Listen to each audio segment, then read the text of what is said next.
Hello friends, तो आज हम जो कहानी सुनने जा रहे हैं उसका टाइटल है विश्वास। आइए सुनते हैं इस कहानी को। एक बार जंगल में मेढकों का एक झुंड सैर पर निकला था। रास्ते में चलते चलते दो मेढक एक गड्ढे में गिर गए। ऊपर खड़े मेढक ये बोलने लगे कि अब तुम दोनों इस गड्ढे से कभी बाहर नहीं निकल सकते, इसीलिए कूदने का जो प्रयास है वो बंद कर दो, क्योंकि गड्ढा बहुत गहरा है और तुम नहीं निकल पाओगे। और सभी मेढक कूद कूद कर यही बात बोल रहे थे, परंतु गड्ढे में गिरे दोनों मेढक उनपे उनकी बातों का कोई असर नहीं हो रहा था और वो लगातार उछल कूद रहे थे ताकि वो उस गड्ढे से बाहर निकल ले।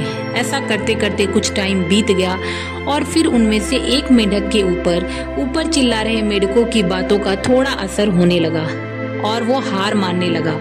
कुछ समय बाद उसने विश्वास कर लिया कि सच में ये गड्ढा बहुत गहरा है और अब मैं इससे कभी बाहर नहीं निकल सकता, तो प्रयास व्यर्थ है। और उसने हार मानकर अपना प्रयास बंद कर दिया और एक कोने में बैठ गया।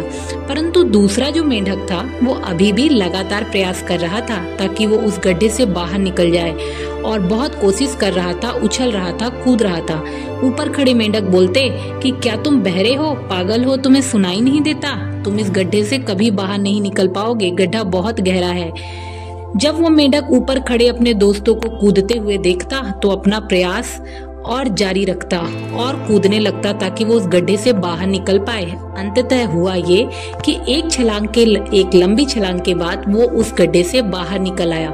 बाहर खड़े जो दोस्त थे वो भौचक्के रह गए। उन्होंने पूछा, तुमने ये कैसे किया? तो उस मेढक ने इशारे से बताया कि मैं बहरा हूँ, मैं तुम लोग की बातें नहीं सुन सकता, परंतु जब मैं नीचे से देखता ऊपर कि तुम लोग कूद कूद कर मुझे इतना प्रोत्साहित कर रहे हो बाहर निकलने के लिए, तो मैं अपना प्रयास और दोगुना कर देता और मेहनत करने लगता बाहर निकलने के लिए। तो दोस्तों, इस कहानी से जो सीख है वो ये है कि लोग आपको क्या कह रहे हैं, आपके बारे में क्या सोच रहे हैं, उस पर ध्यान दिए बिना हमें एक सकारात्मक सोच के साथ अपना प्रयास जारी रखना चाहिए। लगातार प्रयास करते रहना चाहिए, क्योंकि प्रयास के बाद सफलता जरूर मिलती है। तो इसी के साथ ये कहानी खत्म होती है। Thank you so much. Bye bye.